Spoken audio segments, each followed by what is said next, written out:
nowadays, from this day to that, for one chance, just one chance, to come back here and tell our enemies that they may take our lives, but they'll never take our freedom!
Anti-Tyranny News Radio here on UCY.TV. Thank you for joining me this evening. We're going to kind of dive into the news with the latest bill that President Trump has signed. I have an article here from Reason.com. If you haven't heard, he signed a new bill that increases or tightens sanctions on Russia and Iran and North Korea. A lot of news agencies are talking about, tighter sanctions on Russia, and that's about it. No, it's tighter sanctions on Russia, Iran, and North Korea. The bill was H.R. 3364, and it's called the Countering America's Adversaries Through Sanctions Act. This article here, Reason.com. Today, President Donald Trump signed H.R. 3364, the Countering America's Adversaries Through Sanctions Act, which tightens sanctions on Russia, Iran, and North Korea. He also issued a signing statement expressing a number of reservations with the bill, mainly about its limits on the president's power to de-escalate tensions by reducing sanctions unilaterally. Nevertheless, he promises to give careful and respectful consideration to the preferences expressed by the Congress while implementing them in a manner consistent with the president's constitutional authority to conduct foreign relations.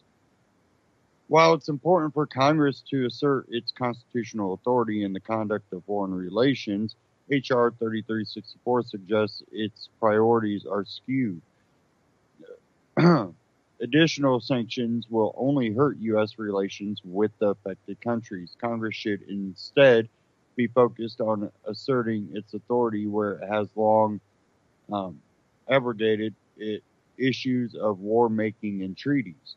Yet it has shown little interest in this, even as various members of Congress have expressed their belief that the president presents a unique threat to global stability.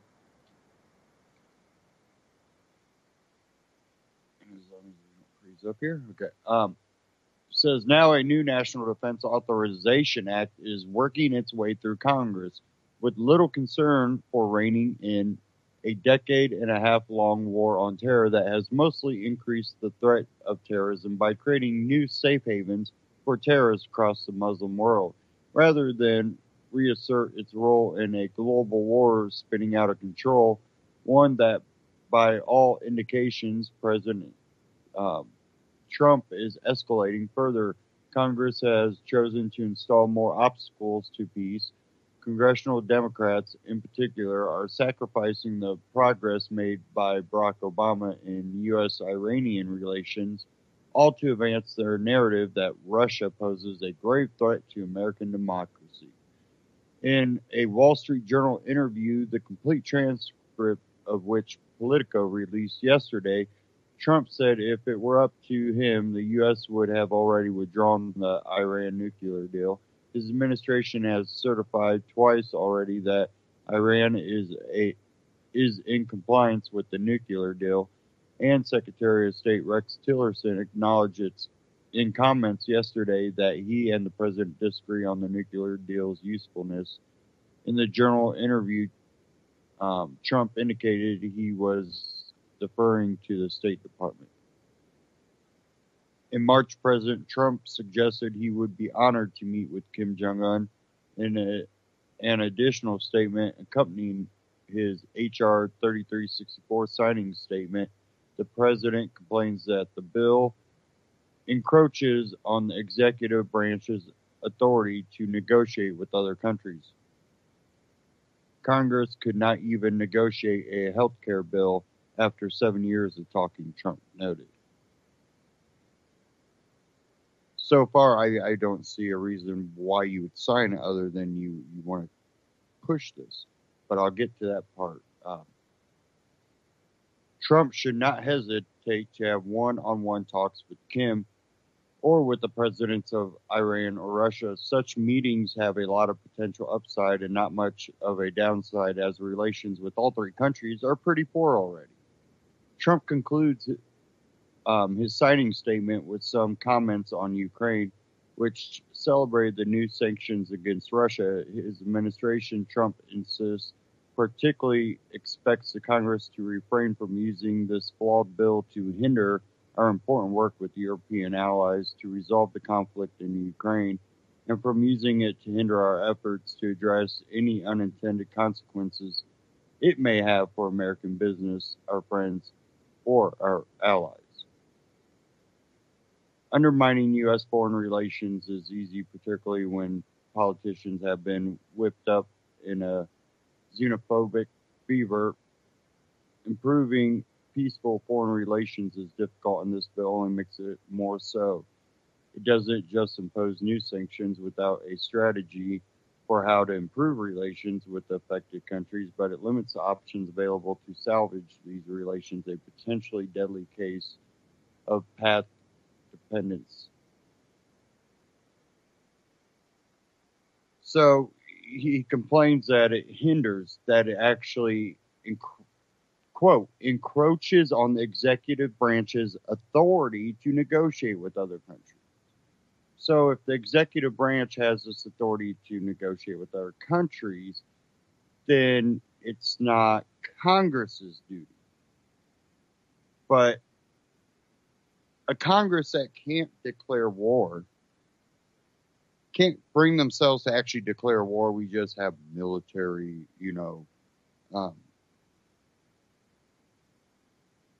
adventures, basically.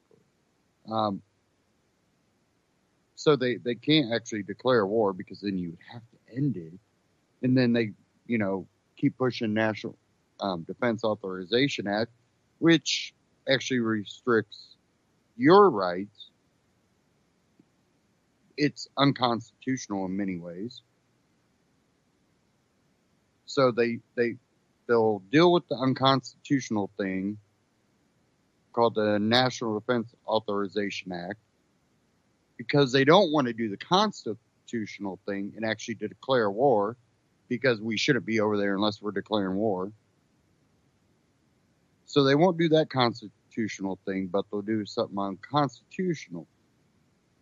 And then after not doing, be willing to declare war, or, they go and put sanctions and then limit the constitutional authority of the president. Seems like this Congress is making themselves illegitimate, because they're basically telling you that the Constitution is null and void. That the proper response from the American people should be, okay, then your authority is null and void, because that is where your authority comes from. So now you made yourself null and void. which were calling you null and void. Therefore, the unconstitutional things you did were null and void. And now we have to elect a whole new Congress because you guys wrote yourselves out of power, which was unconstitutional. So once you're out of power, we'll have to elect a new constitutional Congress. Sounds good to me. Except we know that the election would be crooked and just be one of their buddies in one of these seats. I'm going to dive here into Ron Paul Liberty Report, talking about this sanctions bill.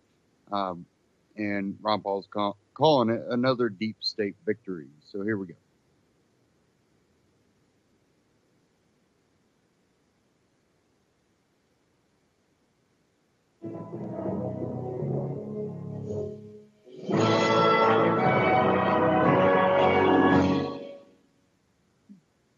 Hello, everybody, and thank you for tuning in to the Liberty Report. With me today, Daniel McAdams. Daniel, good to see you. Good morning, Dr. Paul. Well, good. It is a good morning. I wish the world goodness and grace and peace, but we'll have to sort it out. Yes. I guess our president wasn't listening carefully to our program because we had suggested rather strongly that this sanction bill wasn't in our best interest. It wasn't making America first, and it was very complex. It looks like the House and the Senate were overwhelmingly in support of, escalating the conflict with Russia. So, but he did go ahead and sign it. He had some reservations which might be helpful. The argument was that it was a slight delay and that Trump has a moral victory because he said that he was holding back for one thing, that he would have the authority to remove the sanctions if he saw fit with Russia. But the deep state people, who generally are very much in charge, said, no, that's way too much authority for the president. So that is the most controversial, and that's the only thing that Trump said he was questioning.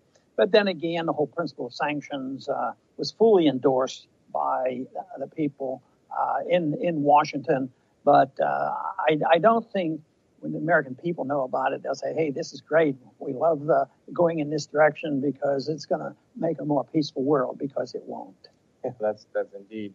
And he did question the constitutionality in a signing statement. He said he has some reservations. It erodes presidential authority. He said he'll carry out the law, however, but he'll do it consistent with his constitutional authority. And there's probably some wiggle room in interpretation.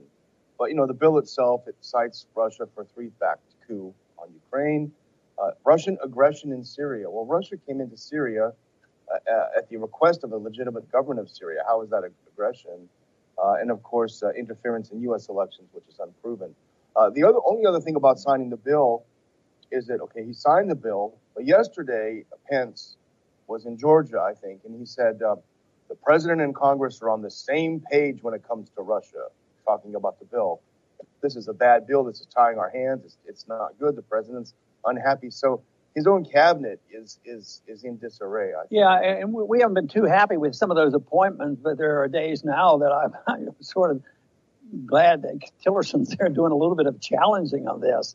So this is the whole thing. But, there was an interesting article yesterday by Federico Persini, and he talked a lot about the deep state and how all this stuff comes together. And I found that very fascinating. And of course, he was dealing with this whole subject of what you just mentioned, this conflict and why the sanctions are put out. But I thought he came across pretty objective in this article about how the ducks are lining up and what the ultimate goal is of the deep state, because he really was talking about the deep state here, and he talked about it in a way that he brings it together without claiming, well, I know these 6 individuals are in charge of the deep state. It's not quite like that, but it's interesting on the people behind the scenes and out in the open are able to get the Congress to go along, with promoting the conflict, because I think if there was a hands-off understanding and Trump had his way with Russia, I don't think we'd be talking about the building up of this conflict. I mean, like accusing Russia, oh, they're planning to invade the Baltics, you know, this sort of thing. So it's just aggravated, and somebody wants it to be aggravated. Somebody wants chaos, and somebody wants us to be fighting with Russia, and there are several groups that would like to see that. Yeah, and the piece, we noticed it on Zero Hedge, and if someone out there wants to read it, Sabotaging Russia-U.S. Relations for Good is the title, and it really is worth a read. It struck both of our attention this morning, and I think the reason why is because he very succinctly, I think, put things together in a way, as you say, seems pretty objective. You know, he said two things.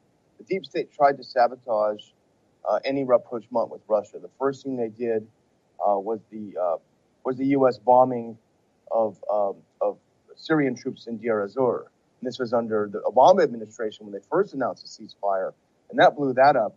And he says the second sabotage was the sanctions bill, which has gone through and it was successful.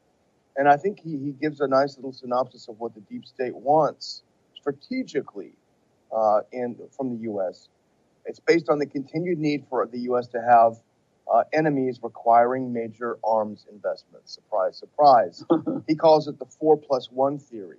We have to maintain as enemies Russia, China, Iran, North Korea, and the +1 is terrorism. And that would give the excuse to have the U.S. military empire essentially over most of the globe. And I think it really really explains a lot of what's happening, don't you? Yeah, and I think that the indication is that the neocons got very frightened to think that we were getting way too friendly with the country and that we could get along, because they need chaos and they need the incentive to be involved, maintain the empire, also these alliances.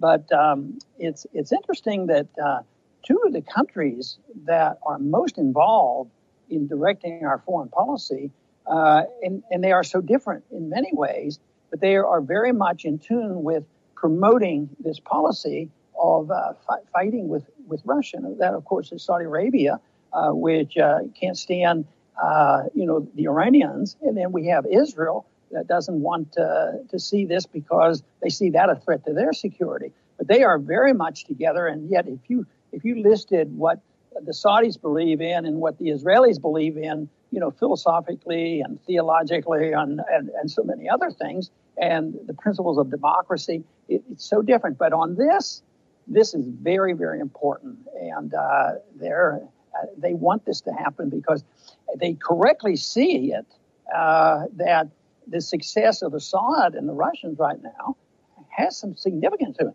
That doesn't mean it's right or wrong, but it's just significant for the neocons because it goes against their plans. And I keep thinking, that so far, most of this thing going on in 15, 18 years has helped the Iranians, and they're supposed to be our big enemy. So it's helping the Iranians. And now, of course, we've known for a long time, even at the beginning of the invasion of Afghanistan, they talked about, oil pipelines, how we get gas line into Europe.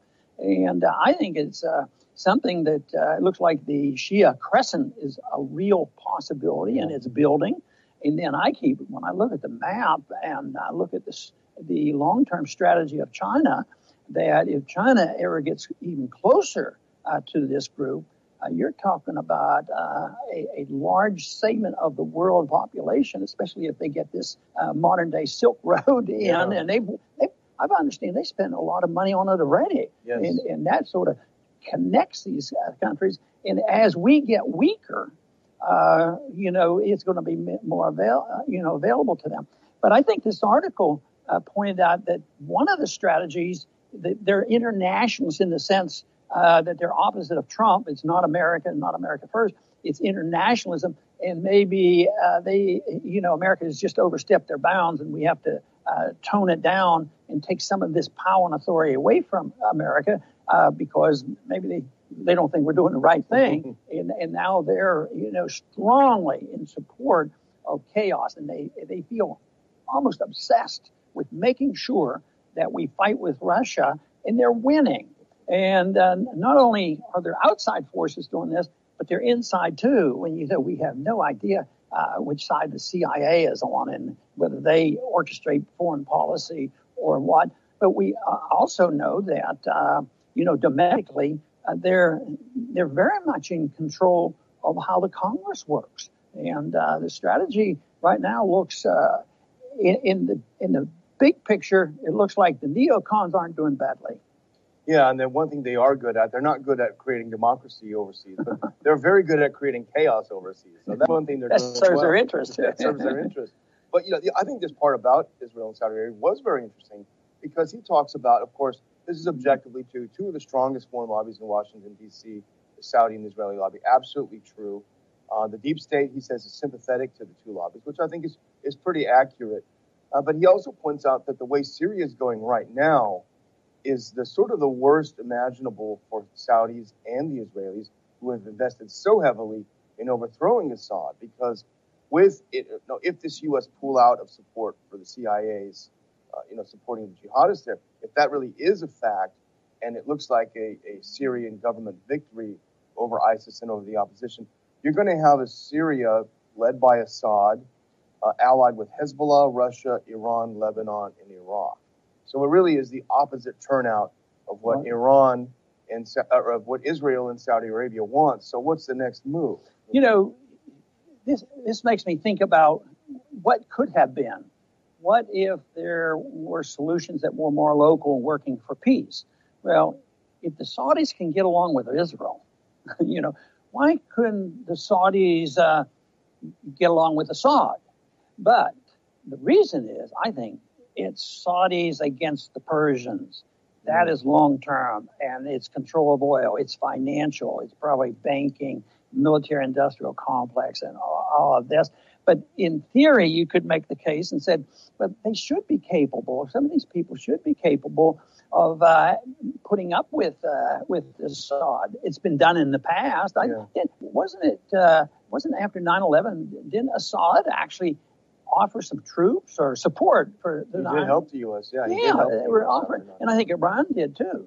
They were exchanging some of the radicals, but then we come along, we get Trump, who gives a little bit of hope and a little bit of more independent thinking. So he says, yeah, we should talk to the Russians, but we can't talk to those terrible Iranians. They're the really bad people. Yeah. And he says, let's talk to the Russians, and then everyone he has, maybe with the exception of Tillerson, is a Russia hater, is virulently anti-Russia for no reason. But, the other thing that struck me in the article I thought was really good is the way he outlined Trump's struggle with the deep state. And it's probably an overused term, but for lack of a more accurate one, I think it's good to use. That he points out, and this just makes a lot of sense. He tried to placate the deep state at first by offering Flynn's head on a platter. He thought he was going to make a deal. Okay, I'll give you this, guys, back off. But in reality, it didn't work. So then he admitted that the Russians were involved somehow in the elections. He didn't want to, but he admitted something like this. He thought that was throwing them a bone. That didn't work. Then he launched missiles at Syria on a fictitious idea that they use gas. That didn't work. And what the author says, now basically he's out of ammo, and the coup de grace is the sanctions bill. His hands are tied, and it sounds like a checkmate. Yeah, and he and Trump and Putin had this meeting, and as a consequence of that, there was this ceasefire, which seems to almost be a capitulation from the neocons' argument side, a capitulation that the Assad faction has won and the Russians have won. This makes the neocons so upset. And this is probably very significant in that it's incentivizing the neocons here at home. They've maybe given up on using the military approach, and that's why the sanction approach has come in the building up of the animosity, against Russia. And everybody's vulnerable if you cherry pick all the things that you're going to accuse somebody of. Mm-hmm. But the incessant, continuous 24 hours a day that the Russians are coming, they finally have an effect. But it doesn't look like the neocons are going to be very happy. They're looking to this. I think they've decided they have to destroy Trump. Mm-hmm. because he's unreliable. He's not one of us. And matter of fact, yesterday we talked about the new foreign policy. They don't even like libertarian.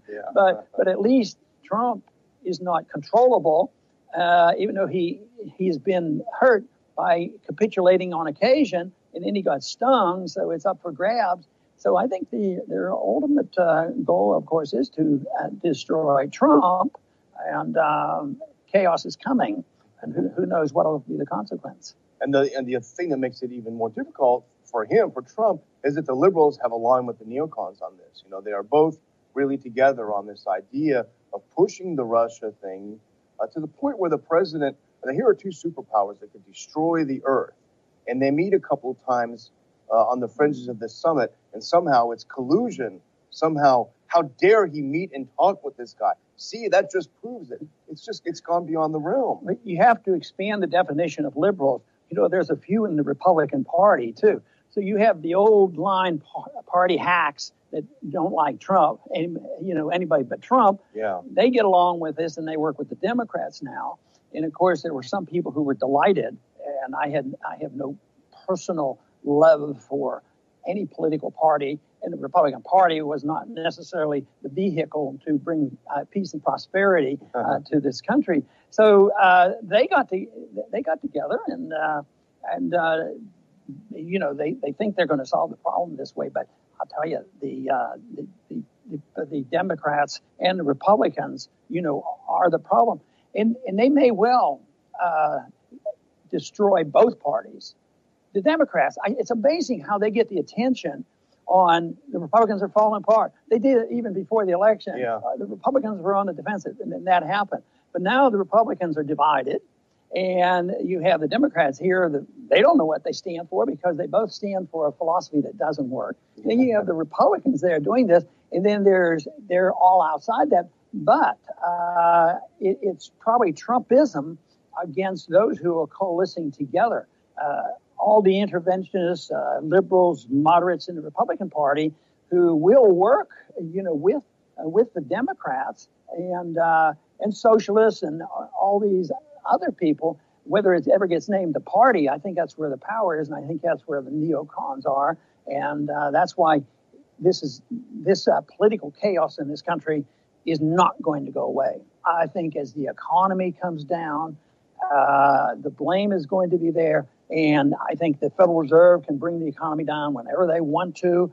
And I think that Trump has set himself up for a real experience by bragging about how he brought about this great health in the stock market. Everybody's wealthy now. So I think it's a very, very shaky. And that may be the crowning blow, because all of a sudden, if we start acting like if we can't afford free health care for everybody, people are going to start talking and thinking like they live in Venezuela if we're not careful. What do you have to say for a summary? Well, I think there's one thing we haven't talked about yet, and I think it is the wild card. We've alluded to it in many shows in the past, and that's polls that have shown the American people are with us, more or less, in the vast majority, opposing war, concerned about war, not liking aggressive foreign policy.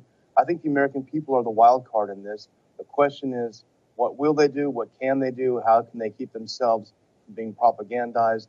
It's a big question. Right. And I found this article and what we're talking about fascinating because it's talking about the deep state. There was a time when you mentioned deep state and you were written off. You're some type of conspiracy nut. But everybody uses the term now. And it is not a monolith. There's not a group of 6, 8, 10 people who control it. It's a coalition. And I think it's an ideological coalition that brings together a country like Israel and Saudi Arabia. And everybody acts in their own self-interest and they have influence. And that's what happens in pure democracy. Everybody say, we got to go around the world and spread democracy. But look at what it has spread in this country. Pure democracy. All you have to have is the clout of 51% of the vote, and then you become the dictatorship of the majority. And but the deep state is there, but I think it's philosophic, and it's different forms of interventionism. Of course, we would like to lead the charge against interventionism when the government pursues it in the wrong sort of way. That is, controlling our lives, the economy, or foreign policy. But the coalition of individuals who want to rip up the status quo in order to reorganize the world, they want chaos, and that's one of the goals that they talk about. Maybe the end of the American empire is coming, and we have Trump that's challenging that, and a lot of people are sympathetic to it. But I tell you, there's a lot of people out there that are going to be affected, and they should be concerned. But we need to sort it out. But I think understanding what's going on behind the scenes and how the system operates and how they can automatically take a situation where there was a bit of a peace dividend, us traveling and trading and friends with Russia, then all of a sudden flipped over and become a daily occurrence. And I think of the two major incidents was the previous administration. One was the coup in Ukraine, and the other one was Assad has to go. And that was very, very aggressive, and it was done, in a party that was supposed to be less militant. And since that time, we've had nothing but chaos, and all of a sudden, the preaching, the control, the media, and everything else is hate Russia. There's a war coming, and we have to support anything we can do to stop the evil Russians from tearing up the world. And I think that's very misleading. And, of course, if we stick to our guns about dealing with what's best for America, which means that we ought to have peace and prosperity through a financial system and an economic system that recognizes individual liberty. We would do a lot better off if we could do that. I want to thank everybody for tuning in today to the Liberty Report. Please come back soon.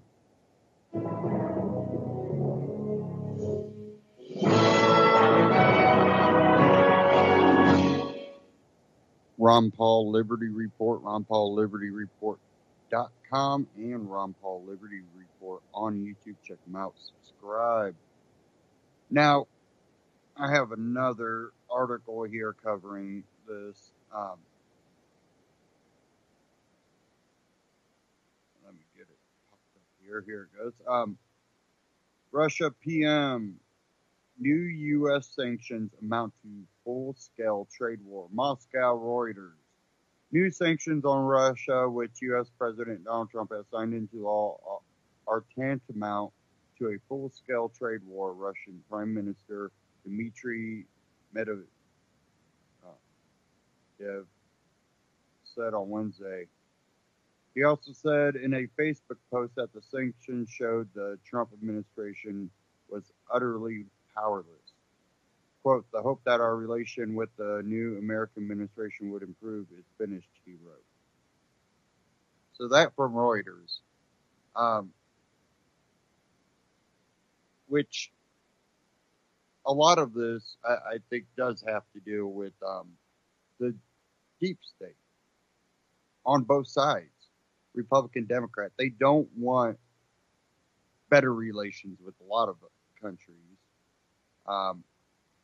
We always hear the fear mongering, but the thing is, a lot of what they say happens here in the U.S. It's just not on our national news. These things do get reported by other countries' news organizations. So the way we see, you might be fooled into looking at a different country other than ours. They kind of look the same way at us. Now, culture and all that also takes, a amount on that society. Cultures really dictate. And we have so many different types of cultures in the U.S. And that goes from, urban to rural to suburban to more race or sexual identity, or, there's many different cultures, where in a lot of these other countries, a lot of those cultures are suppressed. And that's something that, we're able to get past here in America. We always have these groups always pushing for the rights. They're usually politically backed and motivated. Whether the people on the street that are doing the protesting realize, that they're being used. And this goes back in American history for a long time. It's what helped push, eugenics and all this. But we still have that freedom where, gay people are able to come out and be openly gay now. We get past, there's different cultures, there's different belief systems. But it also causes a lot of infighting, and the more authoritarian countries, they don't like, to have to deal with anything like that, which honestly they shouldn't unless someone's rights being abused. But they find it easier just to suppress, let's stick with this one culture. Sometimes it works, sometimes it doesn't, but the nature of an authoritarian government never does last. And we're slowly working our way towards it. And what's going to further that along are these foreign relations. The more America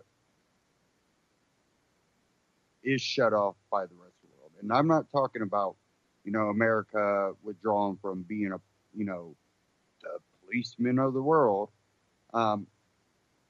because we could do that. We've done that before. We've only become, a part of the global military presence mainly when there was major wars breaking out. Then, after World War One, we kind of slowly became back, let's focus on America. And then all of a sudden, World War II and everything, and we end up back in it, and we really haven't gotten out since.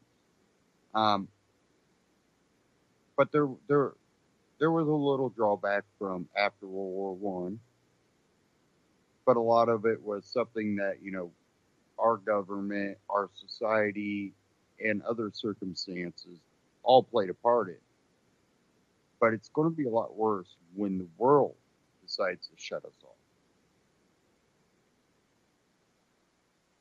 And the world's already getting to a point where they're going, the U.S. just can't be the policeman of the world. We don't agree with it. And slowly but surely, they're working on ways to get around that. One thing that was mentioned was the new Silk Road. We know China and Russia have been working together with China's new currency to start undermining the U.S. dollar in the petrodollar.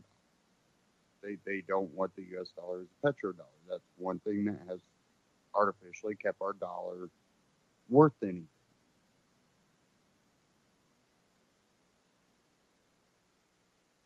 So when sanctions like this hit, it's only going to further along what they want to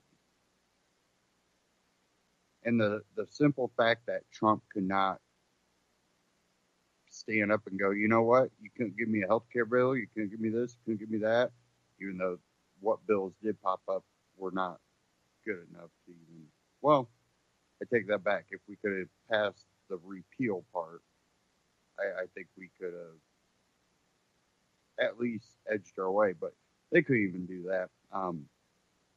Trump's part of the reason why, because he kept going, we said repeal and replace. Well, sometimes we realize maybe you shouldn't replace it with any more government, dictation.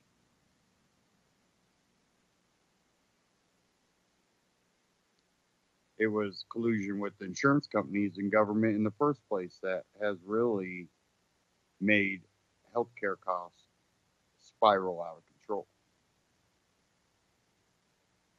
You can thank collusion between healthcare providers and how they do that. They did that through fear, like they do almost everything. But if we think the way we're handling foreign relations, definitely, the deep state's handling its foreign relations. If you think that's beneficial, just give it some time, because it will turn around and backfire. We know it won't help our relations with any of these countries. If sanctions work so well, North Korea would have fell a long time ago. Sanctions only hurt the little people in these countries. Kim Jong-un is not suffering because of sanctions. His government officials are not suffering because of sanctions. But the people in that country are.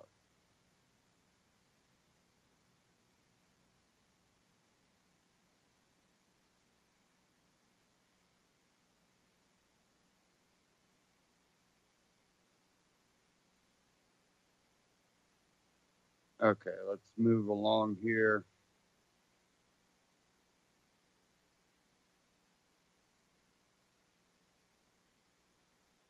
Give me a second here.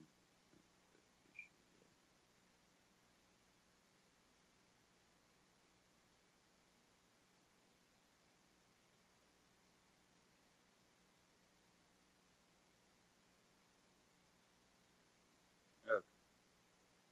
We're getting back up.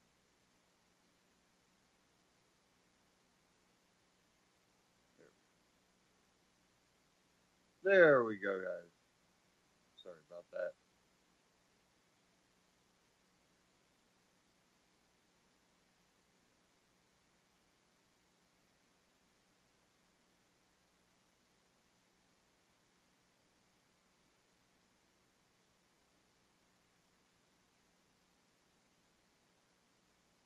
Maybe not. Sorry, guys. It wants to load, but it just won't actually do it. Why I try to get these articles back up.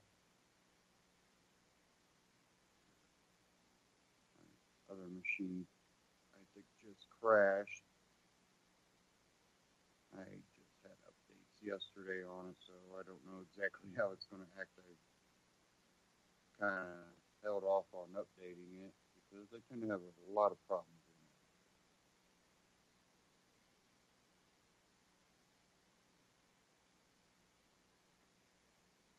So let me go ahead and get this clip up.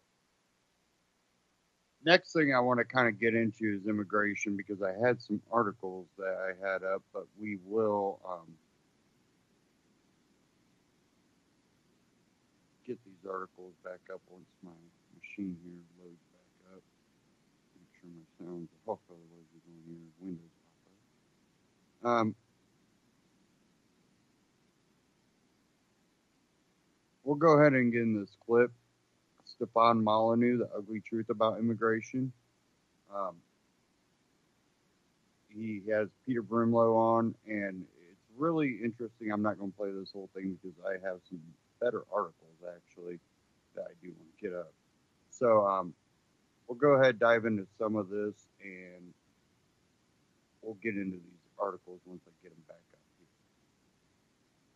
From Freedom Main Radio, I'm here with Peter Brimlow. He is the founder and editor of VDare.com and the author of several books, including, I said, a little over 20 years ago now, I watched an old book talk that you did from 95, Alien Nation, Common Sense About America's Immigration Disaster, and The Worm in the Apple, How the Teachers' Unions Are Destroying American Education. His website is VDare.com, and you can follow Peter on Twitter at twitter.com/Peter Brimlow. We'll put the links to all of that below. Peter, thank you so much for taking the time today.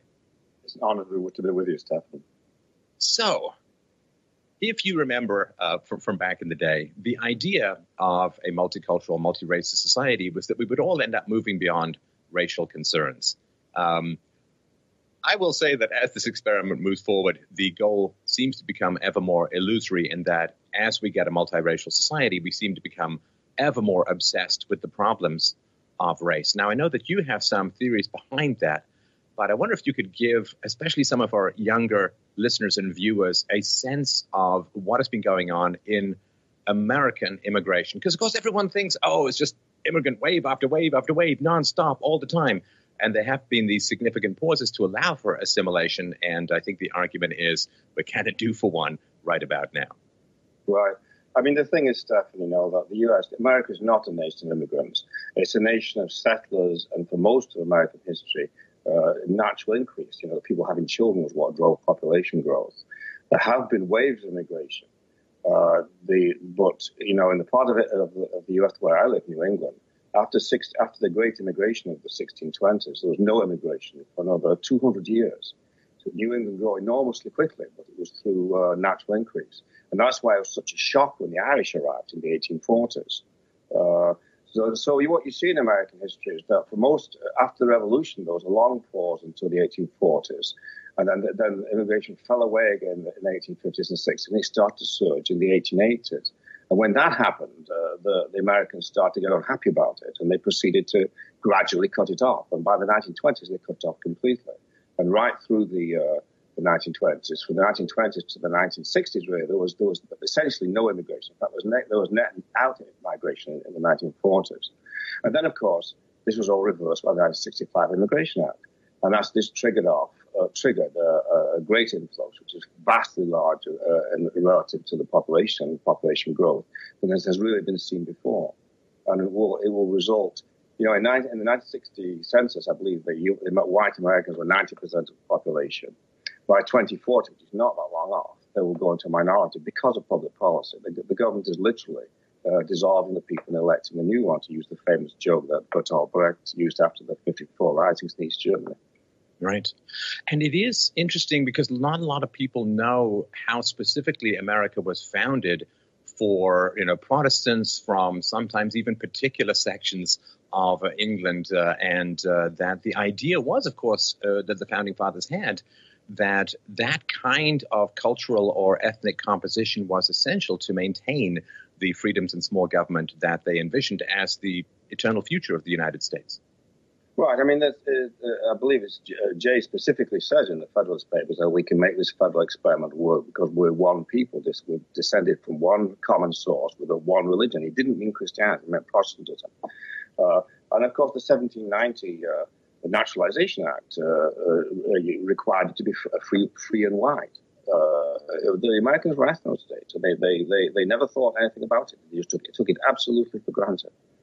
There was, of course, a black population there, but they were mostly slaves. They were part of the political nation. So, I mean, this may be a good thing or maybe a bad thing, but here's the thing: is what actually happened, and you have to ask yourself, how far can America stray from its historical foundations that still survive? And the answer is we're about to find out. Well, we'll see where the future holds and how much that can be moved or shifted. And there is something that's really quite fascinating when you look across the world, fascinating / terrifying as these things tend to be, which is that if you look at the countries with the smallest governments, with the least corruption, with the most respect for contract and property rights, the classical liberal or libertarian ideals, they tend to be higher IQ countries for sure, if you look at things like Japan and South Korea and so on. But, of course, a lot of them are white countries. And it seems, the causality is always very confusing and goes down a rabbit hole of culture and religion and genetics and in-group preferences and so on. Why do you think that pattern seems to hold true across the world? I can tell you why Milton Friedman thought it was. I used to do annual interviews with Milton Friedman, the Nobel Prize-winning economist, when I was at Forbes, and I have them up on VDare.com. And I asked him, are there cultural prerequisites for capitalism? And he said, absolutely. For example, truthfulness, which is a cultural value. And then he went on to say, even more remarkably, that as far as he could see, capitalism had never actually worked in the form which we understand it, except in the English-speaking world. He said, I don't know why this is so, but the fact can't be denied. And even, of course, when this idea was to supplant, as part of the empire was mercantilist and greedy and, color the map according to your state colors. But another part of it was considered to be sort of the white man's burden to try and say, hey, we kind of lacked or came across these wonderful principles, free market, small government, separation of church and state. Let's sow these seeds around the world so that everyone can enjoy the fruits of liberty that we have through happenstance and coincidence and hard work developed. And, man, it took for a little while. You look at South Africa, it took for a little while, But then when whites become a minority or when whites leave, there just seems to be this erosion and this backsliding to where they found it in the first place. Yeah, the British pretty well gave up mercantilism after the disaster of the American Revolution. And by the 1840s, they'd moved to a free trade empire, which was a paradox for them because, of course, they were confronted with protectionist powers like Germany and the U.S. The U.S. highly protectionist. In fact, in some respects, that's what triggered the Civil War with the tremendous tariffs that they were imposing on the South. You're right. I think the roots of liberalism, classical liberalism, go back a lot further. I just happened to finish reading Churchill's biography of Marlborough, his great ancestor. And it's really amazing to read this thing. I've listened to it, actually. In the early part of the 18th century, British generals had to deal with the fact that Parliament was constantly rebelling and cutting things off and causing trouble, and the king did not control Parliament. They actually had elections in the early 18th century, even though it was at the very best a form of aristocratic republic. But this issue of having to deal with free institutions goes very far back in English history. Yeah, and it doesn't seem, the magic soil hypothesis that people come to a sort of Western country, their foot touches the ground, and this weird libertarian electricity goes up their leg and rearranges their thought patterns and cultural history and religious preferences and so on. That is strange to me because a lot of this idea of assimilation and integration and multiracial societies comes from the left. And the left is notoriously intolerant towards ideas that go against their own view. Like the left would never say, well, we can bring in people from Somalia and they'll be just like people who came from England. But at the same time, they'd never say, well, we'll hire a bunch of Republicans and we'll just turn them into leftists. Like they themselves understand the intransigence and intractability of human ideas. And of course, political viewpoints do have a genetic basis to some degree. So they understand how inflexible Republicans are, but they somehow think that someone from sub-Saharan Africa is going to change magically. Well, of course, actually, Stefan, as we both know, they don't think that at all. What they actually think is they're going to bring in a lot of people who are going to outvote whites in the whole society and thus elect a permanent left-wing government. That's what they think. They don't really intend to think that these people are going to operate like Americans or English, or Irish. I mean, the Irish situation is really bizarre. I mean, they really are. To me, I'm fascinated by Irish history. And to me, when you look at the long struggle for independence, that they would turn around and throw it all away like they are doing. On the one hand, submitting themselves to the European Union. On the other hand, allowing this tremendous immigration. It's just extraordinary. Very hard to explain. We have a lot of Irish readers who are really annoyed about it on VDEP. Well, you've talked about this in many of your speeches, Peter, the extraordinary gap. It's not even opposite sides of the canyon. It's like opposite sides of reality or the universe. The extraordinary gap between what the elites want, what the media, the academics, and the politicians and so on, what they want and what the average person wants. I can't think of a time outside of direct civil war when there has been as much of a pushback against elite agendas as there is currently in the West about immigration. It's extraordinary, isn't it? I agree with you. I can't think of a parallel. You can see it related into the related issues. For example, my son, as you'll see behind me, was in the Marine Corps for 5 years. And throughout that time, the Marines were resisting strongly the idea of putting women in the front line. And they have all kinds of evidence as to why women can't do this. They get sick, they break down, all this kind of thing. And he said eventually they came to the conclusion that it didn't matter what they said, what evidence there was, the elite was just simply determined to impose this policy on them. Of course, you have to wonder what the motives are. It's obviously not going to work. They just want to destroy the Marines. Well, that is something that... Yeah, we see this continually when leftists or social justice warriors move into an organization. They say that they want to reform it and improve it, but they generally end up with leaving a smoking crater where the credibility and efficiency and effectiveness of that organization used to be. It's amazing to me. I'm old enough to remember the Cold War. And when I was first in journalism, being anti-communist was a big problem. It was very close to being thought to be a racist now, because all of these media institutions were in one way or another influenced by the left. And then Russia collapsed. And, communism went away, but damn it just recurred. Within a less short time, it just reinvented itself as cultural Marxism. in the process abandoning the working class, by the way. No interest in the working class at all, actually. And I don't think they ever did have. It was always about power. I think that's true. Now it's about manipulating different groups. You want to be able to appeal to people on the basis of their interest group, their identity politics. Now, one of the things I find fascinating about the question or the label of racism is that if you have unjust negative characterizations in your mind or your language of other groups, clearly that's bigoted and that's negative. However, if you identify objective and empirical differences between ethnicities or races, that also seems so. Prejudice is under the category of racism, which I have no problem with, but science, facts, objectivity, empirical data also seems to fall under the general umbrella called racism, which seems to me extraordinary. I mean, to lump, it's like lumping fact and fiction under slander as the same category. It makes no sense to me at all, other than it shuts white people up from talking about in-group preferences. It seems to me that the term racism has to mean prejudice. I don't see what else it can mean. And there's a difference, as you say, between being prejudiced on the one hand and being blind to facts on the other. And the issue of whether there are differences between racial groups in various ways is simply a question of science. Obviously we can't totally blind ourselves to this. In British English, when I was living in Britain, which is, I left in 1970, they used to racial. And at various times, the blogger Larry Ofter was very proud of calling himself a racist, because what he meant was he recognized the reality of race. But the problem in Britain, of course, is that people don't distinguish between racism and racialism. So I think what you've got to use is the term race realism, which means is there a real difference between the races? And of course, the answer is, as it turns out, that there probably is on average. Right. And that's completely unsayable. I mean, it's staggering to think. The bell curve came out the year before Alienation, 1994, and it's 23 years ago, and we've made no progress in public debate at all. It's been completely repressed. Sorry to interrupt. There've been a few cracks that have shown up lately.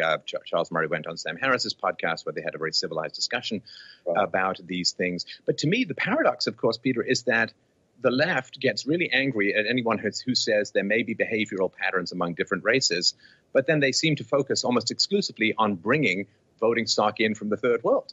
And it's like, well, if there were no discernible differences, if people from the third world voted exactly the same as white people from European sort of historical, then so if the idea was correct, that everybody is equal, then there would be no need to focus. You could have a very wide net when it came to immigration. But the fact that they're focusing, as you point out, on these 15 countries that bring in people who reliably vote 85% for the left means that their entire premise of immigration is based on the fact that ethnicities act differently, at least politically. But then anyone points it out, it's like the worst thing ever. It's like, but that's the entire basis of the policy. I mean, it can only really be understood through George Orwell. There's, so there's some type of doublethink going on. And my observation is that, if you're dealing with ordinary some lumpen leftists, they actually do successfully doublethink this. They genuinely do think that there's no difference between the races, while on the other hand behaving in a way that implies that they recognize it. It's a very bizarre situation, and we're headed for a hard landing here. I don't see any easy way out of this. It could have been done, Stefan. Frankly, if anybody paid any attention to me when I wrote the Alienation 95, which flowed from a National Review article, incredibly, to think now, in 92, a cover story I did on immigration. If we could have returned really substantively to America in the 1960s, before the Act, if we'd cut off at that point, immigration off at that point, but we didn't. And there is something that I read recently about the Japanese government, who, like all governments, I guess, are being pressed to take in more refugees from sub-Saharan Africa and other places. And they say, no, sorry, our primary responsibility is towards our own citizens. Now, in America, a lot of people, and in Europe, of course, they will think about things like terrorism and so on. And while those issues are important to me, they fade in significance relative to the fact that immigration is fundamentally a class issue. And it is the lower classes who suffer the most from these endless waves of low-skilled immigrants. Because, one of two things happen. Either the immigrants work productively, in which case they're driving down wages for unskilled laborers, particularly blacks and Hispanics, or they don't work, in which case they're driving up taxes for everyone else because of the welfare state, which, if they're raising taxes on the rich, that means fewer jobs for the poor. If they're raising taxes on everyone, then the poor have even less money to get by in. And the idea that a greater obligation is owed by the American government to people all over the world relative to their own citizens is an incomprehensible, it's not even a nullification of the idea of nationalism or in-group preference. It's a complete reversal of it. Right. And yet we're very close to having that written into the law by the American judiciary. I mean, their reaction to the travel ban is simply extraordinary. They seem to feel that these people have a right to come into the country. And they're in the process of writing that into American law through the judicial legislation, which, of course, is one of the great curses of American politics. Oh, yeah. Judicial activism and the overturning of the Constitution through precedent seems to be pretty much how the left advances its agenda, again, without putting things to the vote of the population. And this is we can focus a little bit on the 1965 Immigration Act, which was such a pivotal change. It was never submitted to the American public with any facts. It was never submitted with any accurate projections. It was supposed to be a minor, relatively cosmetic tweak that was not going to alter demographics. Sure. So it was sold as a fraudulent bill of goods and has been escalated ever since and never put to the vote. Right.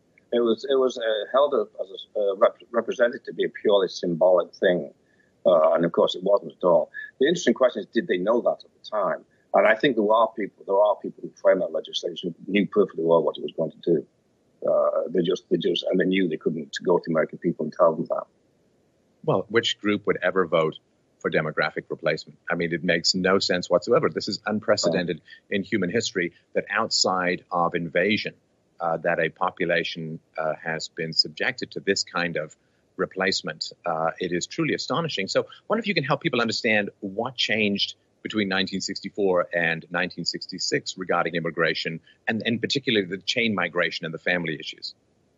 Well, what they did was they reoriented immigration. First of all, prior to 1965, there were large parts of the country where you couldn't immigrate to the U.S. from, and that was all changed. And they introduced global quotas on it right across for every country across the world. Well, they also allowed family unification became the key principle, and the family unification is defined very broadly in the U.S. So that caused chain migration to happen because, of course, every remote relative could then sponsor his remote relatives, and that swamped the country quotas. And they rapidly the total inflow was rapidly seized by just a relatively small number of countries from the third world, and it's very hard to immigrate to the U.S. if you don't happen to come from one of these countries where they've got this enormous chain migration coming in from. Right. And the numbers, I wonder if you could help people get up to date, particularly the European listeners. What kind of numbers are we talking about since 1965 into America? Well, we're talking about 1 million a year legal immigrants. Of course, also at the time, in the late 60s, the borders collapsed. They stopped enforcement law at the border. So this caused a new surge of illegal immigration. I say a new surge because there had been a very similar surge in the early 50s.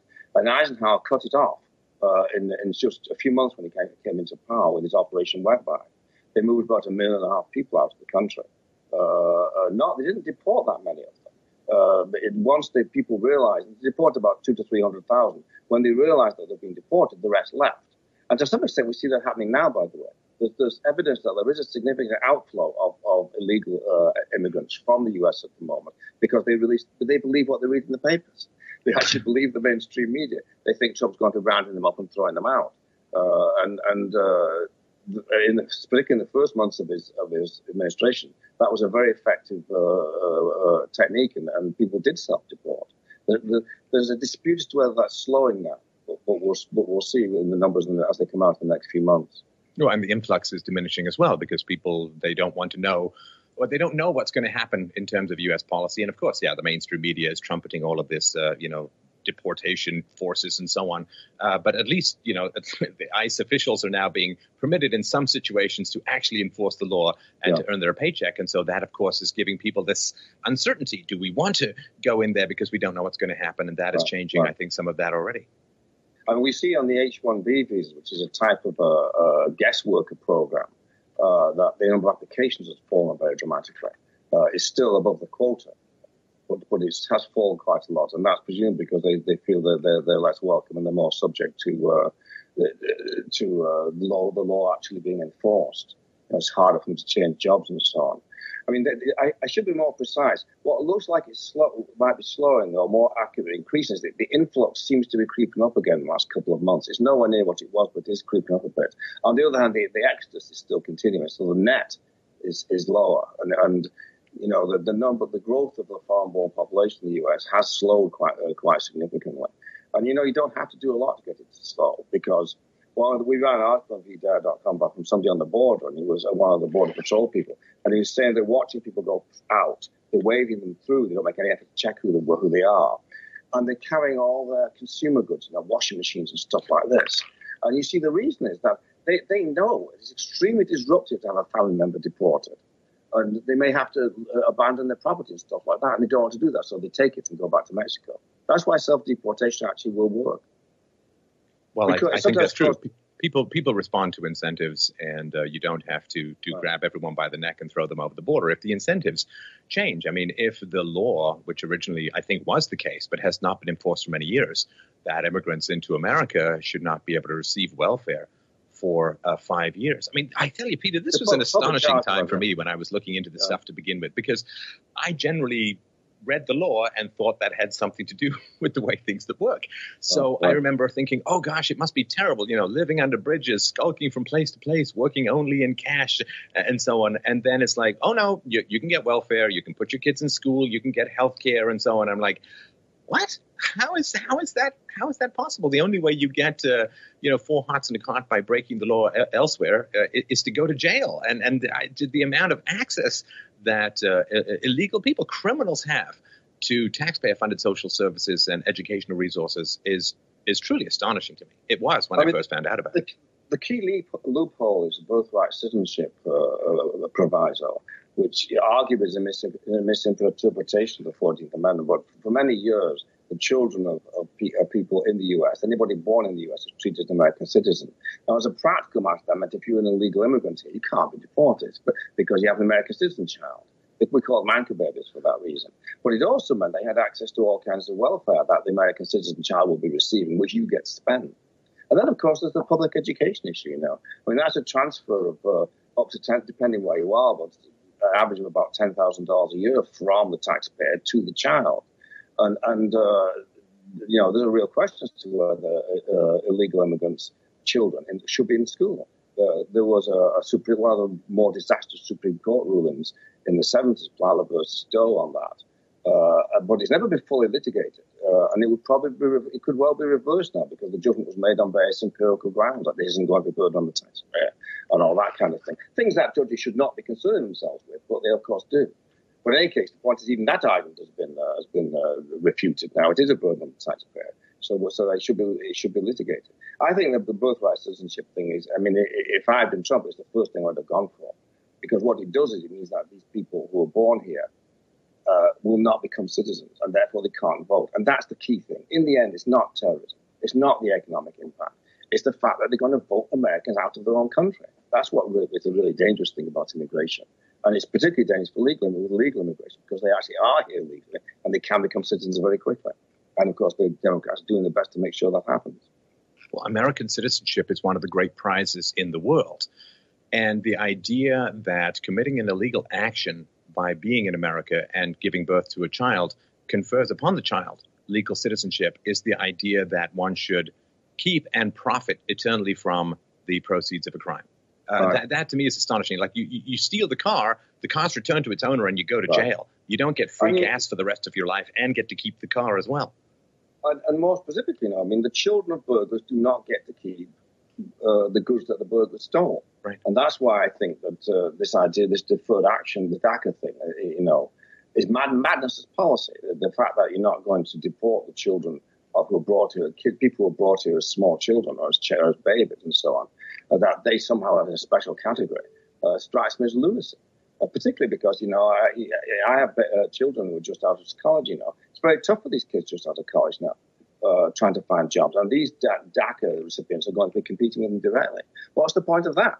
Why make the labour market worse for college graduates than it already is? But of course, there seems to a real elite enthusiasm. They're basically trying to find a way of not having to deport these people, and they think that's an easy way to say, well, they came here as children. Well, and the funny thing is too is that there is this perception that is going to be very enraging and upsetting to the Hispanic population who is in America illegally. But I think that there's significant evidence to say that the Hispanic population who came to America legally, I assume came to America because they didn't like Mexico as much. And so the idea that Mexico is, the giant sombreros coming up in the rear view and Mexico is going to kind of overtake what they escaped, to me does scant justice to the people from Mexico who arrived legally and who went through all those hoops and paid all that money and then are going to look resentfully at the people who just wander across the border and get all of these rights. Yeah, we have articles on VDare.com from Mexican immigrants who make exactly this point. I mean, we're always portrayed as white nationalists. So VDare is a forum site. I'll run anybody who's critical of immigration, no matter what their background or their other political beliefs are and so on. And we regularly get articles and letters from immigrants and people of all races who are unhappy about the situation. I mean, it's the Hispanics who really get it in the ear from this current immigration because they're in direct competition from new immigrants coming in. I mean, one of the amazing things about this current situation in the U.S., Stefan, is there's really not been enough thinking about the Trump election. I don't mean in terms of what he was saying, but technically. I mean, he won that election, as you know, by spending very little money. And that's interesting. There's a whole industry of political consultants who are hating for that. But he also showed that you don't have to pander to Hispanics. He didn't even have a Spanish language website. He certainly had no Hispanic consultants. He didn't do any worse than Romney did with Hispanics. I mean, the whole thing is a complete farrago. Of course, the category of Hispanic should not exist. They've invented it in a way to maximize it's been set up in a way to maximize the number of people they can try and appeal to on the basis of being you're Hispanic. It's not a linguistic category because they speak all languages. It's not a racial category because they speak because they are all kinds of different races. Linda Chavez, you remember the neocon luminary she was actually nominated to be Bush's Labour Secretary, I believe, but turned out she was employing illegal aliens, so she wasn't confirmed. But she told me once that her own children, her husband's last name is Guzman, and so her own children, it's not Guzman, it's not a recognized, it's a Jewish name, it's not a recognizable Hispanic name, but the first name was Pablo, because her family hadn't spoken Spanish for several generations. They're from New Mexico. But when the Maryland education bureaucracy saw that they had Spanish first names, they put them in a Spanish immersion. They put them, which they didn't speak because they're just trying to maximize the size of this client group. I think the Census Bureau should abolish the category. And we've got to go to a precise racial categories in this country because that's what the reality we've created. Well, this is the other thing, too, which is to say that all races are the same, and we could say mestizo rather than Hispanic. All races are the same, but you have to change your message for the black group, and you have to change your message for the Hispanic group or the mestizo group. And it's like, well, which is it? If you have to alter your political message and pander to concerns of every particular group, then clearly you're saying that these groups are going to fragment your political unity. They're going to fragment the value system that is the underpinning of your society. The thing that really terrifies the left right now is that someone is going to figure out a way of appealing to American whites on the basis of their identity. Up to now, they've been able to persuade people that any kind of reference to the white vote and so on is illegitimate and wrong. And, when we first started writing in Be There, after 2000 election, we started writing stuff saying that as a matter of simple arithmetic, it would make more sense to the Republicans to appeal to their white base and mobilize that, rather than trying to penetrate these various minority groups, And we found that the reaction from the establishment was hysterical. I mean, for example, there's this site, Free Republic. I don't know if it's still going, but it's basically an aggregation site. We were banned from Free Republic. People were no longer allowed to post stuff from BDA on Free Republic because we'd argued that the Republicans should go after the white vote, and this is clearly racist. And this is supposed to be a conservative site, you know. Of course, that's exactly what Trump did. Somehow he was able to appeal. He found some way of appealing to American whites implicitly, without actually making a racial argument. Because he didn't really make racial arguments. They said he did, which is actually part of the game. Because people assume, he must be making racial arguments. Maybe he's on our side. But he didn't make the direct racial argument. But somehow he was able to appeal to them in some kind of implicit way. That's the spectre of death itself for the left.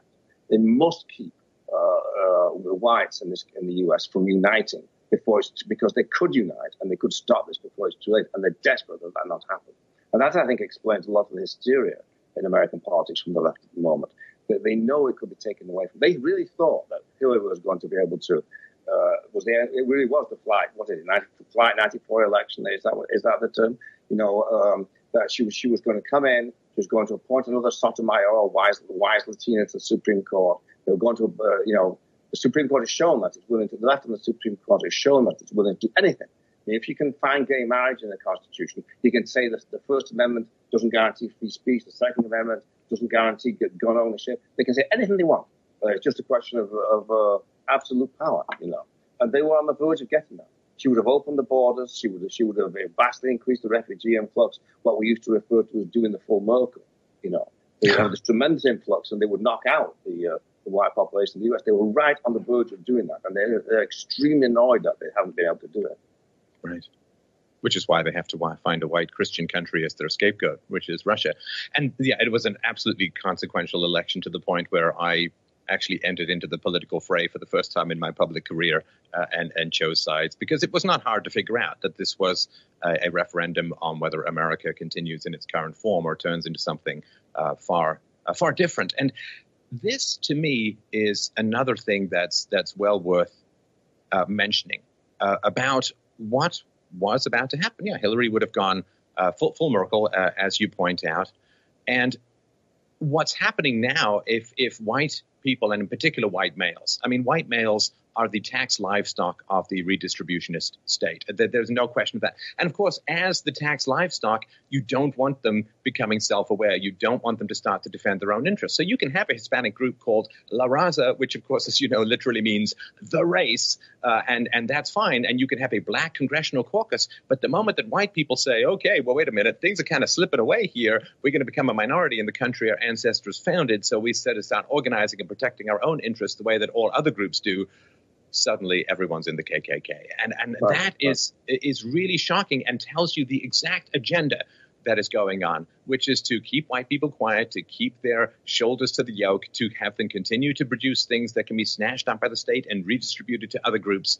And, you know, I wish it wasn't that way. I wish, you know, we could all be a little bit less racially conscious.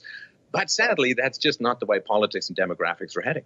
Some years ago on BDA.com, we had a debate, multi-part debate between Jared Taylor, who runs American Renaissance on the one hand, and Steve Saylor, who's a columnist of ours on the other, about white nationalism versus citizenism. Saylor has this concept that, what he calls citizenism, which is that Americans can unite on a civic nationalist basis rather than explicitly racial basis. Jared argued that they couldn't for various reasons. He's abandoned, by the way, the term white nationalism now because he thinks it's hopelessly smeared. So he calls himself a white advocate. But that irritates me because I think white nationalism is a perfectly fine term. I think it's a legitimate point of view. Now, my heart is with the citizenists. You know, I want to believe that we can all get along, to quote to whatever his name was down in the Los Angeles riots. And it warms my heart when I see we get these letters from Mexicans and blacks and so on saying that they support us and everything. But I do think that my head says that things are going to precipitate out on racial lines. In the end, it's not going to be possible to keep this thing going because of the continued influx. It's just goading people to think in terms of racial categories, particularly when you have policies like affirmative action and so on. I mean, at some point, people are going to start to count about, why is it that there are so few white whites in general and white Christians in general at the elite Ivy League universities. It's because they caught in a vice. On the one hand, there were preferential quotas for blacks and Hispanics. On the other hand, there are no quotas against Asians and Jews, you see. So the result of that is that the white Christians are actually substantially underrepresented in the Ivy League. Now, at some point, they're going to figure this out. Pat Buchanan mentioned it when he was campaigning, and he was, of course, immediately denounced in the usual way for saying it.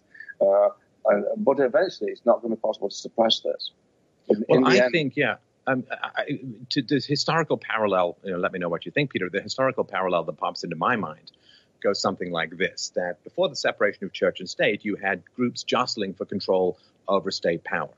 And as long as the state has the power to redistribute between groups, and as long as groups have self-identifiable characteristics like race that they can use to coalesce, to form together, and to attempt to hijack the political process to get resources for themselves. In other words, as long as there's no separation between state and race, as long as there is this power to redistribute, then people are inevitably going to form into gangs, form into groups, just like they do in prisons. They're going to form into gangs, voting blocks to attempt to get money from the state. As long as the state has this power to redistribute income, people are going to be, to some degree, defined by race and defined by power blocks to get resources from other groups.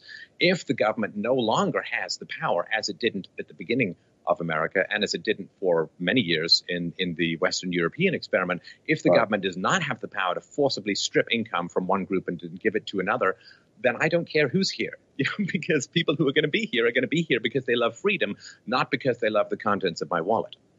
Well, in general, I agree with that. But Lee Kuan Yew, the founder of Singapore, once said that when you have a racially diverse electorate, all elections become about what tribe you belong to, regardless really of what the public policy is.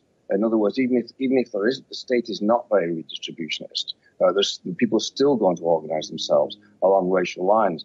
I mean, it's true that the U.S. was, the government share of the GDP was very, very small in the early years of the republic, but it was also a very homogeneous society. So we didn't see this kind of rent seeking and even this kind of jostling for political power that we do when it's racially divided. So I'm afraid I'm not quite as optimistic as you are. I mean, one of the biggest disappointments I've had in 25 years now in the immigration debate is the attitude of the libertarians. I mean, I was a financial journalist for 40 years, and I relied very heavily on the libertarian analysis. Way back when in the 70s, when we were all arguing about wage and price control and about taxes and that kind of thing. But I made in Alien Nation and a speech I gave to the Property and Freedom Society, which is up on the side, arguments to why libertarians should care about immigration. Basically, it's a question of property rights. The people in the nation, the state, have property rights, and they don't necessarily want to give those away to foreigners. There's a whole bunch of arguments. But libertarians just simply would not listen. In fact, they were extremely angry when they were forced to think about this question. So that's been a really profound disappointment to me. I used to, as a financial journalist, I used to rely very heavily on the Cato Institute and their work. And then when I realized that when I got involved in the immigration issue, I realized I just couldn't trust them. They just lied all the time. And that, of course, made me think, well, if they're going to lie about immigration, maybe they're lying about this other stuff as well. So then I stopped using Cato. I was much more skeptical and careful about using the Cato Institute's material when I was at Forbes after I got involved in the immigration debate, because it was a revelation to me how unscrupulous they were. Well, it is going to, the whether it's genetics or environment still remains somewhat of an open question, but when we look... Okay, I'm going to stop that right there. Now, I kind of want to go over some of what they talked about when it comes to race and environment. It really it doesn't have anything to do with the race. I think many people my age, maybe not the older generation, but maybe people my age that grew up with very, mixed race, high school society, how I grew up, there wasn't a huge racial divide, but there still was a class and a cultural divide. And I was one of the few people that being a big school, high school, I would say one of the few people, but it really, there were quite a few people that were like me where, I got along with a little bit of everyone, but there were their groups.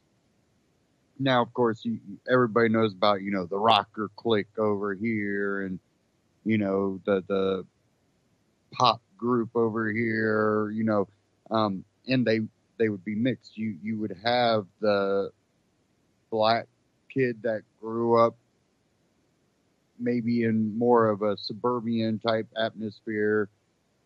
He grew up around these people. They jam out, listen to rock. You other than being able to see his skin color, if you were colorblind completely, where you couldn't tell someone's skin color, you wouldn't know, because that's the culture that person grew up in. They didn't relate to maybe the black guy that was into gangster rap. Now, there tends to be at times of extreme tension. Sometimes people will go with, oh, those are the black guys. I gotta be with the black guys. But that always falls under authoritarian control. Example, prisons. You're locked in a box, and you have to group up to stay alive. And the quickest, the easiest way is by skin color. And in those authoritarian type things, it also creates a lawlessness within, which you tend to see that if you look at communist countries, socialist countries. When the society falls and things are hard to get, when you do get things, they're usually controlled by a criminal element. Sometimes that criminal element might have government backing, where the government knows and allows it to operate. Sometimes it's kind of behind the government's back. And you're seeing it in Venezuela. You see it every time they have a prohibition on a substance, because under those authoritarian controls, you drive a criminal element,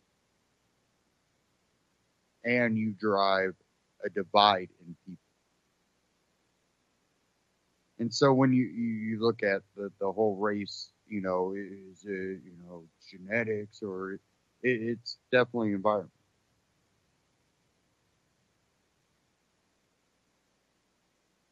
And again, people my age,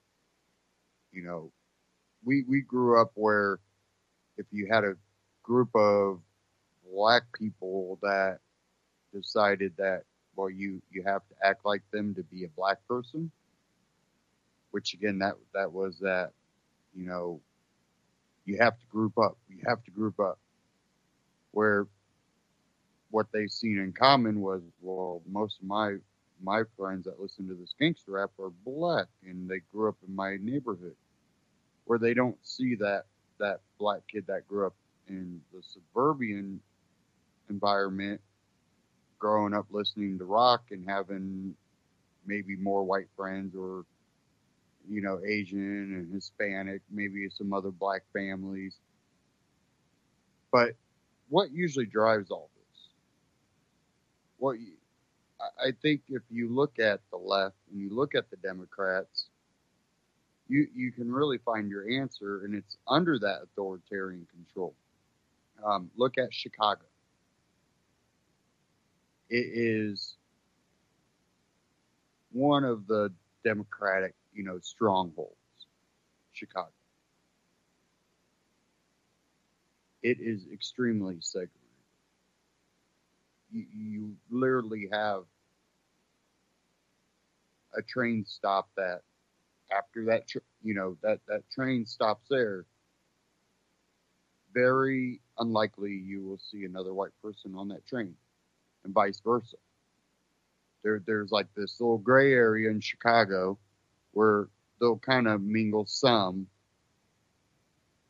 but then they separate to their sides. And very rarely does you see a white person on the south side and a black person living on the north side. It's segregated. Where when you come over here to Indiana,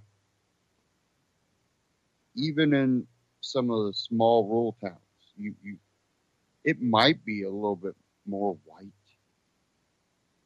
but there's plenty of blacks and Hispanics, and it doesn't bother anybody, and they might be your neighbor. And that's where I think you really do see where culture, atmosphere, really dictate. Because in one of the bigger cities that I grew up in, it really had to do whether you were from rural area, suburban area, or urban inner city area. And it didn't matter what color you were. And even if they decided to, let's say, maybe a white group, a Hispanic group, and a Asian group, and a black group, if they were all raised in urban, they all act the same. They all have the same tendencies. They all have the same way of thinking, but they will still divide themselves, but not always.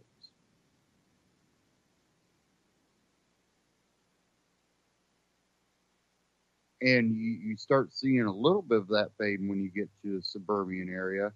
The rural area, I think, is, in today, it's misunderstood. And I do know here in Indiana, there are parts of Indiana that have racists, but you can find that in a lot of states. But there's the rest of rural Indiana that really just, I don't care as long as, no one's causing me problems. Why would I care what color you are? I don't care who's breaking in my house. I don't want them breaking in my house, no matter what color they are. And that the crime tends to be pretty evenly distributed between all races. And I moved out. I don't know if you call me. I'm pretty much rural. I'm surrounded, but I live on a lake, so there's plenty of homes right around the lake, and then it's just surrounded by fields. But it really, no one cares. But you go up to Chicago, leave Indiana, also you hit Chicago, and you really do see a racial divide. And it's Democrat controlled. They're the party for the minority. Well, they're the party of division, whether you realize it. They unite people to divide. Yes, they're for the blacks. Yes, they're for the Hispanics. Yes, they're for the white people. Stay in your lane. And it's just so backwards. I want to play a little bit more of this clip. I do want to cover these two articles. That's why I want to go ahead and stop that right there, because I really wanted to address that, because they have brought that up quite a bit. Now, when you bring in the immigration part, culture, again, is what plays a part. If you have a culture that marrying off your kids at 10 years old and, being able to attack your neighbor because the color they painted their house, or you think they're, gay, or, they're not of your religion. If you bring in people that believe in that type of culture and don't have any want or need to change that way of thinking, and you bomb their country and then let them in, what do you think you're going to get? What needs to be universal when we look at people coming to America, which the welfare state, if you get rid of that part, will actually help fulfill this, is people that are looking for the culture that they see.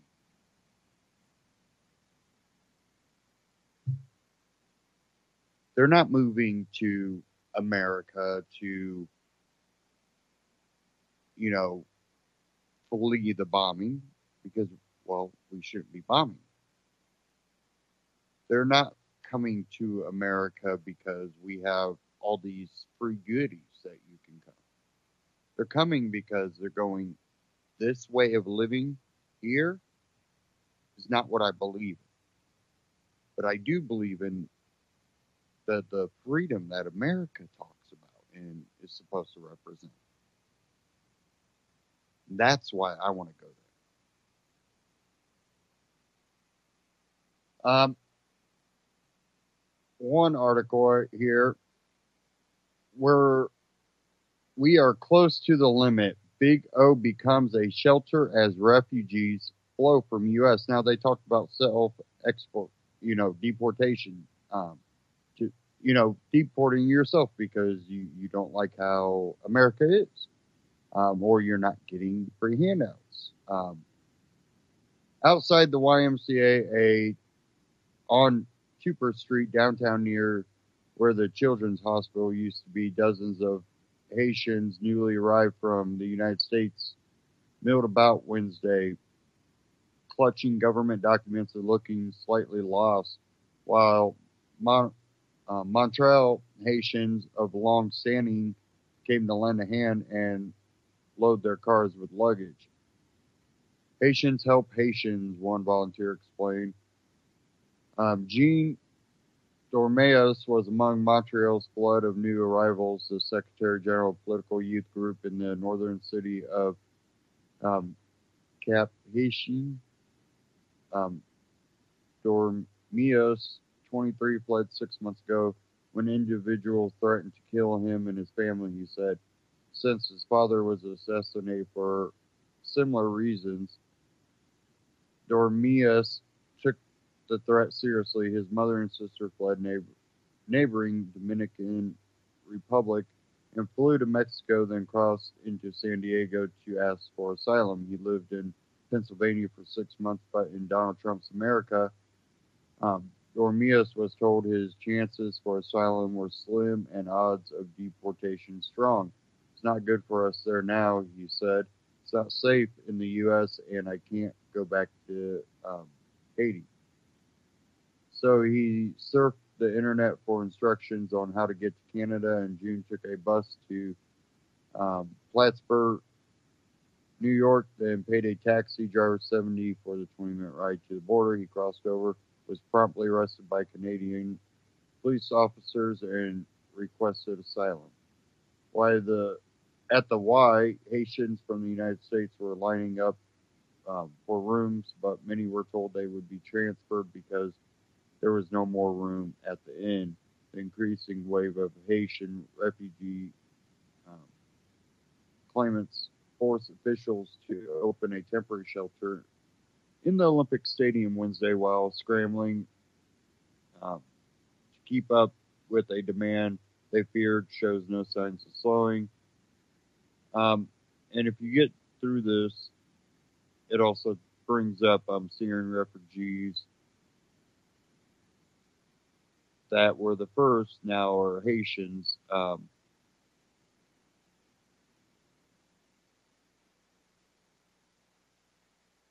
We had right here,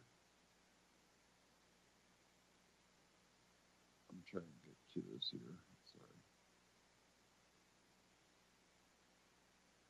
sorry. Francine Dupius, who oversees PREDA, a government-funded program to help seekers get their feet in Quebec and said the number of refugee claimants is unprecedented. Following a recent wave of Syrian refugees, most are now Haitians fleeing the United States for fear their temporary resident status will be revoked, and hoping to find refugee in Montreal's large Haitian community. Quote, "It's unheard of," Dupia said. "In 30 years, I've never seen this kind of volume or intensity." Dupia said about 90% of asylum seekers coming into Quebec now are Haitian. In July, Prada received 1,200 new requests for refugees, nearly 4 times more than average a month. We're doing our best, but obviously there's going to be a limit, and we are close to that limit. So now the country of Canada, the one that would want to criticize any country that might not want to let refugees just flood into their country, are now saying, yeah, we may have to put an end to this for a little while because this is just too much. Well, congratulations that you are seeing that there is a limit. Something that Germany and all these other European countries are not recognizing. That you can't have a flood of people that don't respect, don't like, and don't want to have any part of the culture of your country. Even though there are many cultures in the United States, all these cultures have also been raised to believe they have rights. Now, because of miseducation, a lot by the left of late, they might have a very construed belief of what's a right and what's a privilege, what you have a right to. You have a right to work hard and try to better yourself financially, knowledge. You know, you don't have a right to take from others to get yourself there. We have a culture that we want to believe is based on freedom, even though we see that very quickly eroding. We want to believe that. I don't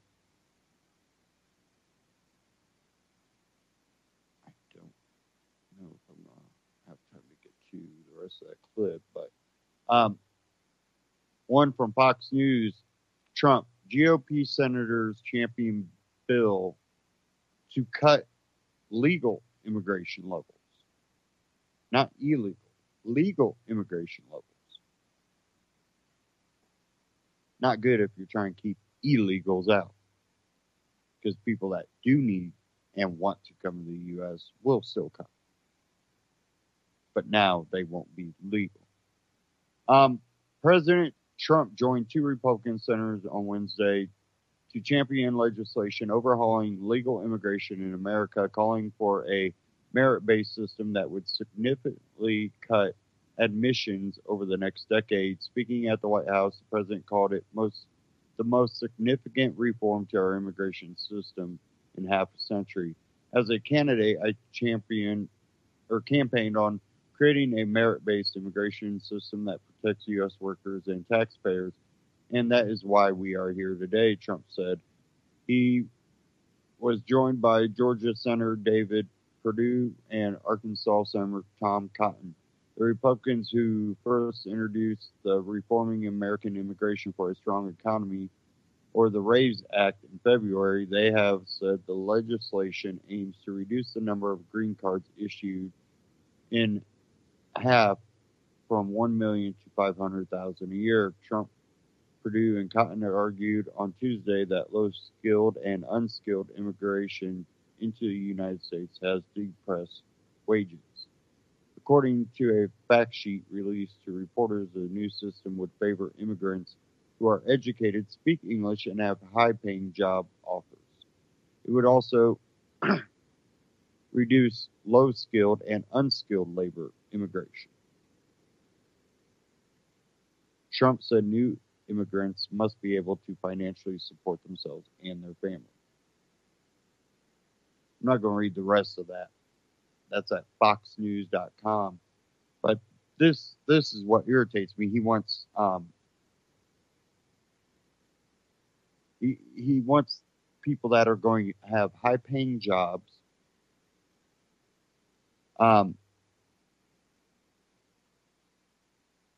He wants to reduce low-skilled and unskilled labor immigration. Now, low-skilled and unskilled tend to be about the same. The people picking the fields or, doing very low-paying and hard-to-do jobs that, honestly, most people are raised to feel too privileged to work. I mean, I'll push a damn broom if that's what I need to do. But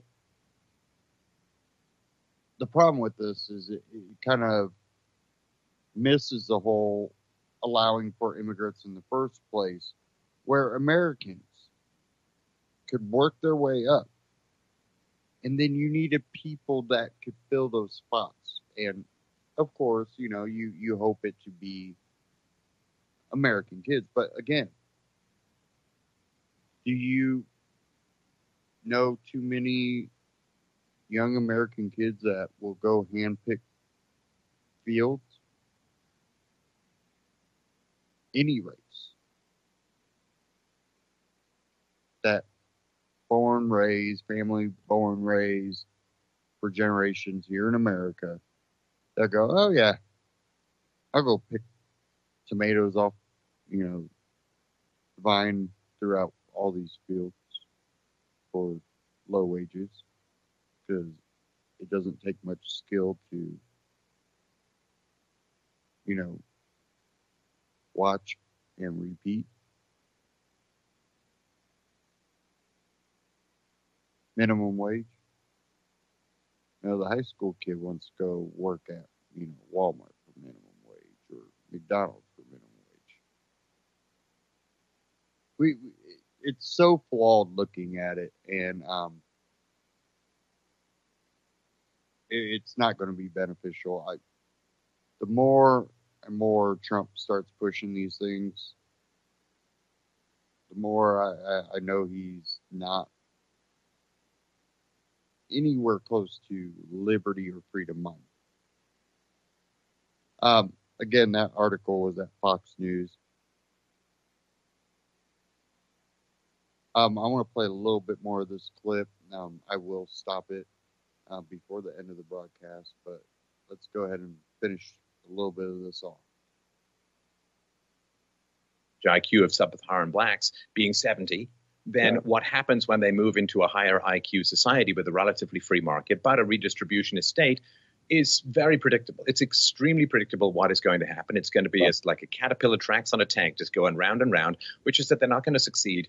Very, very few of them are going to succeed in a higher IQ society, which means they're going to be dependent on the state, which means they're going to vote for bigger government, and they have no particular respect for property rights, because property rights is the opposite of taxation, and therefore interferes with the redistribution that they want. And if let's say it's an all Japanese society and some Japanese group fails or some Japanese guy fails, well, you can't ascribe it to racism. And this is the big problem. As long as people are screaming racism and there are IQ differences that nobody knows how to remediate, certain groups are going to do well. Think of sort of Japanese and Chinese and South Koreans and so on, or Jews. Certain groups are going to do badly, mestizos and sub-Saharan blacks in particular.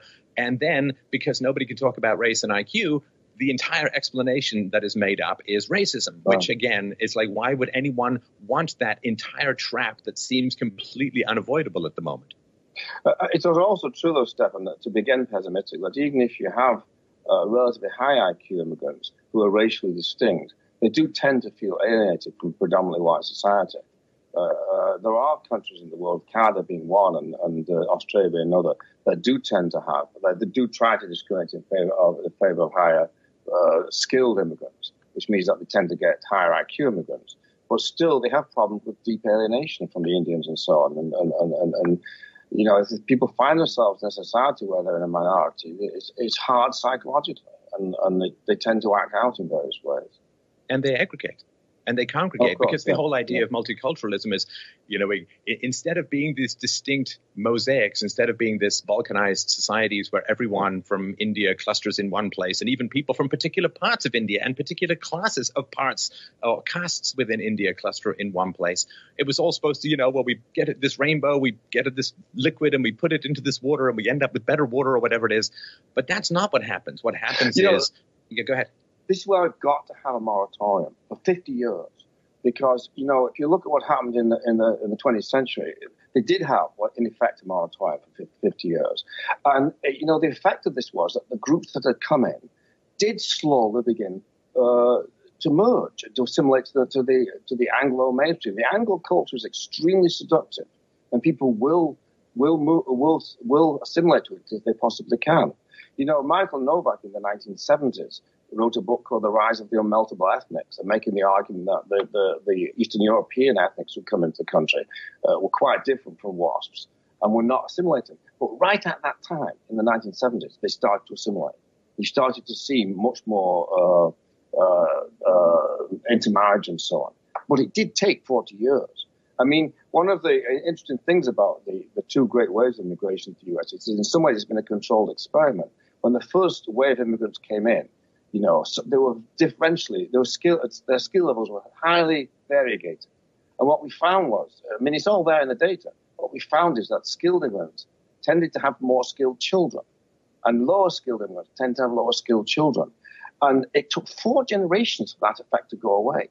But it was going away by the 1960s, at which point, of course, the US stepped in and screwed the whole thing up again. Well, that also could be explained by IQ and regression to the mean. But sorry, go ahead. And the thing is, these were not groups which were radically distinct. I mean, Southern Italians are not radically distinct from other whites. But now we have really dramatic differences. It couldn't be more dramatically different, the human groups that we're bringing. As you say, sub-Saharan Africans, average IQ is 70. It's going to take 1,000 years for them to assimilate. Well, and this question of allowing a pause you can't eat continuously. Like your goldfish do it and they explode, right? I mean, you have to take a break between meals. And the idea that immigrants need to be, in a sense, digested into the mainstream culture. If you continue to have more immigrants, you're thirsty, you're in the desert, you have a nice swig of water, that's wonderful. You get waterboarded, that's a whole different kind of experience. And, there have been many such pauses in American history. Most of them are not legislated. For example, one of the arguments you always get is that immigration enthusiasts will say, Benjamin Franklin was worried about the Germans in Pennsylvania. Well, that worked out all right. Well, of course, what actually happened was German immigration simply stopped in the middle of the 18th century. And it didn't resume again for nearly 100 years into the 1840s. And that allowed the Germans who were in Pennsylvania to assimilate. And the same with the Irish. If you look at the great wave of Irish immigrants came in, and it provoked a tremendous reaction in terms of nativism. There was actually a party, the American Party, the Know Nothing Party, which destroyed the second party system because of the reaction to Irish immigration. Well, then Irish immigration stopped. The potato famine, was over, and the numbers of Irish coming to the country fell very dramatically. We're not aware of this because we're aware of the Irish influence on the American culture, but in fact, it was a trickle. After the great waves of the 1840s to 1850s, and that also allowed assimilation to take place. Right, and it's not that hard to figure this kind of stuff out. I mean, all you need to do, I would say, Peter, is perform the very simple mental experiment of saying, okay, if I moved to Zimbabwe, how long would it take before I felt perfectly naturally acclimatized and thought exactly like Zimbabwean people or close to it, with a little spice and flavor in for difference? Or if I moved to Saudi Arabia, how long would it take for me or my children or my grandchildren to fully assimilate into Saudi Arabian culture? And if you think of that, it doesn't take more than a moment to say, that would be tough, that would be challenged. Now, if I move back to England, whole lot easier. Even if I move to Poland and learn Polish, a little bit easier, at least similar cultural histories and so on, as in religions that I grew up in and so on. But if you move to a place that's really foreign to your ethnicity, to your history, to your culture, to your religion, to everything about you, how long does it take to blend? Well, the answer is I doubt it would ever happen for you, maybe a couple of generations down the road. But if you continue to bring people in, you're not going to have any chance for the dominant culture to maintain itself. It's going to get washed away. As you know, Stefan, in Japan, there is a Korean minority which has been there for many, many years, generations after generations, and they're still distinct, the Japanese. And most people can't tell Japanese from Koreans. The Japanese insist that they can, but they've never fully assimilated, although they're obviously very similar. But, the other question, Stefan, is why are we arguing about this anyway? Why do we have to have this immigration? What is the point of it? And the thing that struck me most as a financial journalist when I started to look into this issue in the early 90s was that there's a consensus among academic labor economists, that this great influx has not benefited the native-born Americans in any significant way. And this is a finding which is replicated right across the world. All first world countries the native-born are not benefiting in aggregate from this great influx. It does increase GDP, but the great bulk of that goes to the immigrants themselves. What it really does is it causes tremendous redistribution within the native-born community. In the US, when I last looked at the numbers, something like 2 to 3% of GDP is being transferred from labor to capital as a result of this immigrant influx through wage competition. And that, of course, explains the class nature of debate. If you're one of the owners it can be explained in very crude Marxist terms. If you're one of the owners of capital, you're going to benefit from this influx because you get cheaper labor. But if you happen to be a labor, if you're making a living in America by selling your labor, it's a disaster. And that's why we see stagnant wages for the last 30 or 40 years in the US. Well, and this is the funny thing, too, because I wanted to touch on something you talked about back in 95, which was Mexico has written in its constitution, I've heard, that the demographics of Mexico cannot change. So you'd think that Mexico would all be about nationalism and so on, but Mexico's basically letting people go across the border. I mean, it's always like, well, we have to build the wall, they say in America, but of course, Mexico. Okay, you can go check out the rest of that at Stefan Molyneux on YouTube. That one was titled The Ugly Truth About Immigration. Now to kind of talk about what they spoke about right there, about how immigration hasn't helped, it's actually made it worse.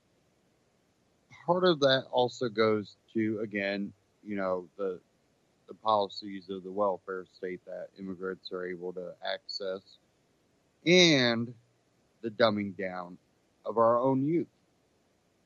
I urge people to go to 1930s or even way before and look at a lot of the curriculum that an elementary school kid had to learn.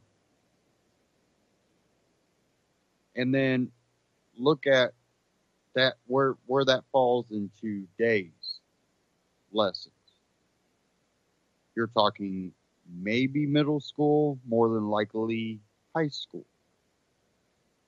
Things that elementary kids used to learn. And if you look at when this country was founded, yeah, we might have not had the technology we have today, but mathematics, engineering, all of this was still part of it. You still had to know mathematics. You had to have a decent education. Those who attended school that their parents didn't pull them out to work on the farm or whatever, the ones that their families allowed them to continue school, their curriculum, when they would get out of high school, I bet you that they had more basic knowledge than our college graduates today.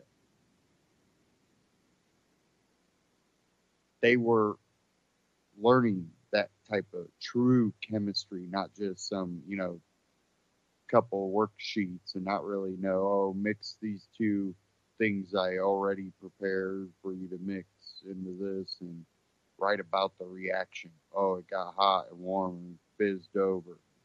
Okay. So it has heating properties. Okay. What was that again? These people back then would actually come out of school with a lot more knowledge than what we see in today's school. So part of that's also back to the immigration where, we had to dumb down schools because we brought in lower IQ immigration, where we were bringing people that didn't have that type of education. So we had to dumb it down a little bit. And we've been dumbing it down. And there's multiple things that come that take the opportunity and don't forget to go use the find out and stop it.